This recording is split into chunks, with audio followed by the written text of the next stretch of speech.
পালা হলো গুরু এবং ভক্ত শিষ্য। আমাকে দেওয়া হলো গুরুর ভূমিকা, আমার ছোট ভাই রশিদ সরকার শিষ্যের ভূমিকা। খুব সুন্দর দুটি গান করলেন, কিছু কথা বললেন, ভালো লাগলো। আমার কাছে একটা প্রশ্ন আসলো, কৃষ্ণ ভক্ত দর্শনে মানব জন্ম হয়, গুরু ভক্ত দর্শনে জীবের কি হয়? আমার মনে হয় প্রশ্নটা এরকমই, কি বাবা ঠিক না? তা প্রশ্নের জবাব করব পরে, আগে একটা গান রাখি নাকি? কথা পরে বলা ভালো, আগে যদি কথা কয়ে ফেলাই পরে গান শুনবেন না, এমন করে কোনটা?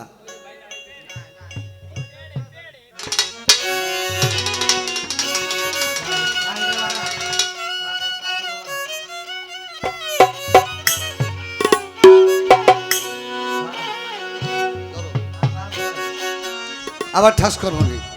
আচ্ছা আচ্ছা ঠিক আছে। চিনবি যদি আল্লাহ রাসূল রে খেপা, চিনবি যদি আল্লাহ রাসূল রে, তোরা তরিকতে আয়, তোরা তরিকতে আয়। গুরু নাম স্মরণে, নাম স্মরণে মুক্ত মানব হয় মনসুর সার। নাম স্মরণে, নাম স্মরণে মুক্ত মানব হয়।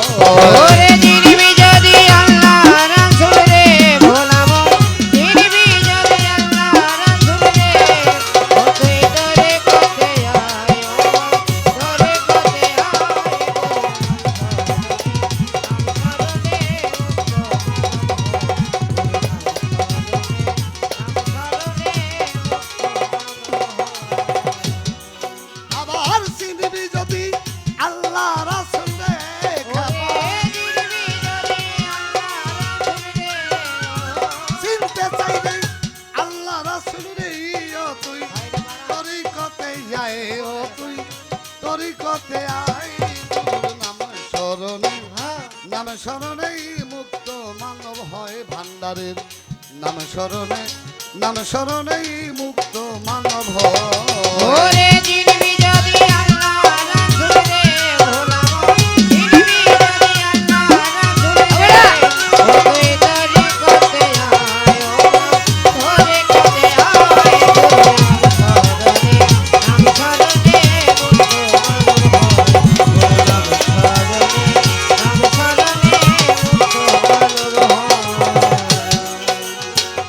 তোরই কথায় চার হরপে ভেজানো তার কর্ম সেরে গো।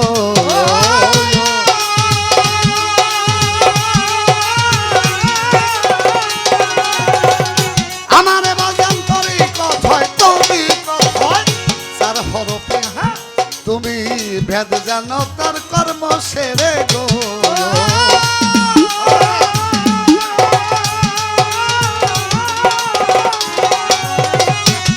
এবার মুর্শিদকে চিনিলেই তোমার গো, মুর্শিদকে চিনিলে তোমার গো, আমার মনসুর শাহকে চিনলে পরে গো তোমার।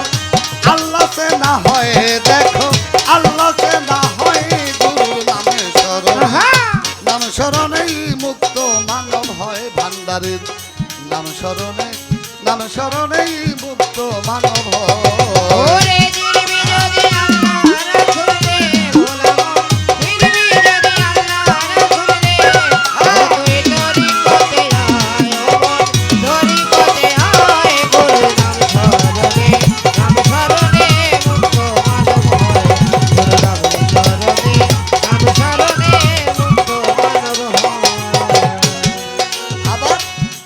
জিনা আর সাফারি যাতে মুর্শিদ হয় কান্দারি গো।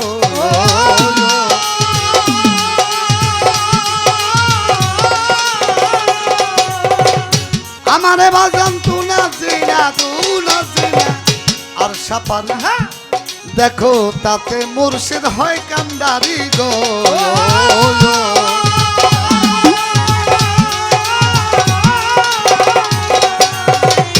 ওরে কত পাপি তাপি পাই উদ্ধারি গো, কত পাপি তাপি পাই উদ্ধারি গো। গুরুর চরণে রাস্তায় গুরুর নাম শরণ নাম শরণে মুক্ত মানব হয় গুরুর নাম শরণে মুক্ত মানব হয় ওরে জিরবি যদি আল্লাহ রাসূলে গোলাম জিরবি যদি আল্লাহ রাসূলে ও তুই তরিকতে আয় ও তরিকতে আয় গুরুর নাম শরণে মুক্ত মানব হয় গুরুর নাম শরণে মুক্ত মানব হয়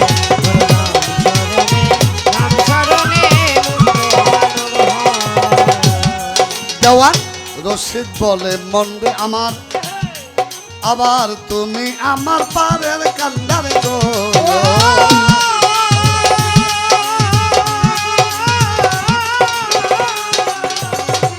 ওরে দেওয়ান রশিদ বলে মুর্শিদ আমার মনসুর শাহ তুমি আমার পারের কান্দার গো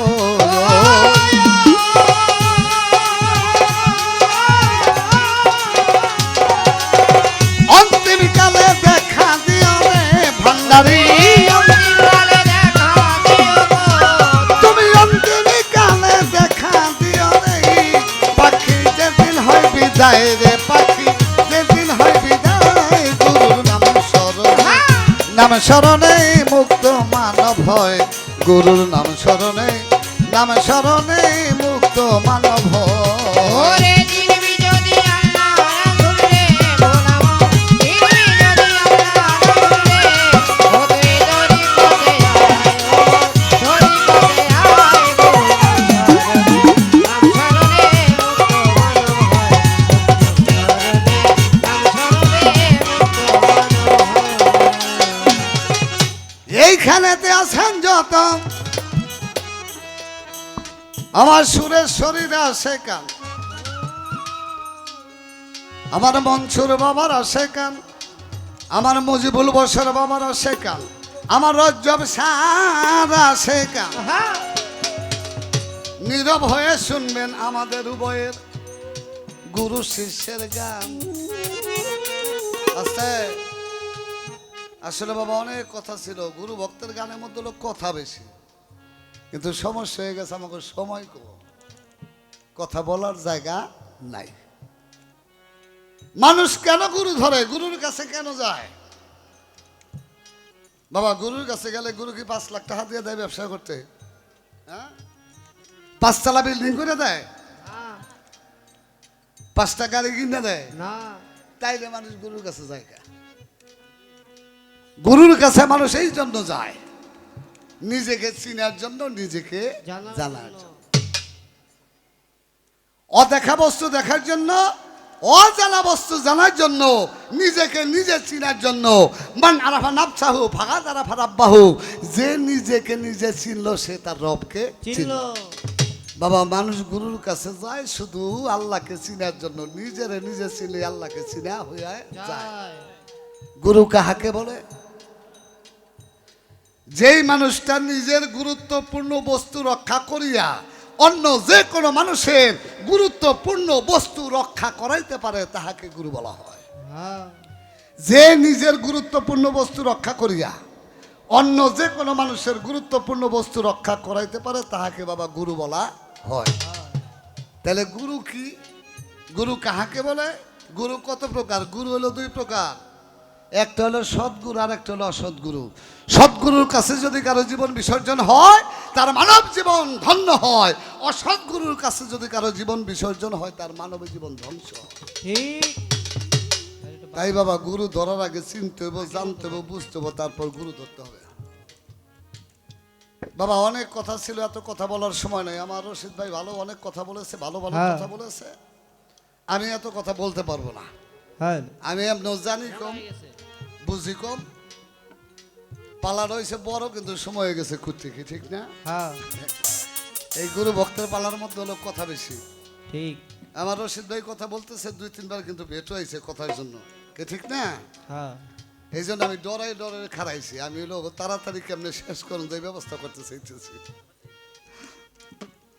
আজকে যেই মাহফিলটায় বসলাম যেই মাহফিলটায় আসলাম আগে বুঝতে হবে এটা কার মাহফিল আসলাম কোন জায়গায় বসলাম ঠিক যদি মানুষ এই মাহফিল সম্পর্কে বুঝতো জানতো তাহলে বাবা সারা রাত্রে এই মাহফিলে বসে থাকতো, বাড়ির কথা তারা মনে করতো না। বাবা এই মাহফিলটা যার উদ্দেশ্যে, যার নামের মাহফিল, সে হল আমার হযরত দয়াল বাবা জান শরীফ মাওলানা সুরেশ্বরী, আমার জানু বাবার নামের উরস, আমার সে শফিউল বসর মাইজ ভান্ডারী, আমার মজিবুল বসর মাইজ ভান্ডারী, আমার আবুল বসর চান, আমার দয়াল বাবা মনসুর আলী শাহ, আমার দয়াল বাবা রজ্জব শাহ, তাদের নামের উরস মাহফিল বাবা। হ্যাঁ, তারা কারা? তারা হলো আল্লাহর ওলি, তারা হলো আল্লাহর ওলির ব্যাপারে আমার আল্লাহ পাক পবিত্র কোরআনে একটা আয়াত নাজিল করেছে, দুইটা সূরার মধ্যে। একটা সূরা হলো সূরা ইউনুস আয়াত নং 62। আল্লাহ বলতেছে, কি বলতেছে আমার আল্লাহ পাক? আল্লাহ বলতেছে আলা ইন্না আউলি আল্লাহি লা খাউফুন আলাইহিম ওয়া হুম ইয়াহজানুন। যার বাংলা অর্থ, আমার বন্ধু যারা, আমার ওলি যারা, এই ছোট বাজেও, তার কোনো ভয় নাই, তারা কোনো দিন চিন্তিত হবে না। হ্যাঁ, আল্লাহর ওলি যারা বাবা, তাকে মরণের ভয় নাই, ঠিক। তাকে দোজকের ভয় নাই, তাকে মায়ের ভয় নাই, তারা টাকা পয়সার ভয় নাই, ক্ষুধার ভয় নাই, তৃষ্ণার ভয় নাই, কিচ্ছুর ভয় নাই, একমাত্র আল্লাহকে তারা ভয় করে। আল্লাহ ব্যতীত কাউকে ভয় করে না। মহান। পবিত্র কোরআন সূরা বাকারা আয়াত নং 154, আল্লাহ বলতেছে ওয়ালা তাকুলু লিমা ইউকতালু ফি সাবিলিল্লাহি আমওয়াতুন বাল আহিয়া ওয়ালাকিন লা তাশকুরুন। যার বাংলা অর্থ, আল্লাহ বলতেছে আমার রাস্তায় যদি কারো জীবন দেয়, আমার রাস্তায় যদি কেহ আত্মাহুতি দেয়, আমার রাস্তায় আমার জন্য যদি কেহ জীবন উৎসর্গ করে, সাবধান, খবরদার, ধমক দিয়ে বলতেছে তোমরা তাদের মৃত জানিও না।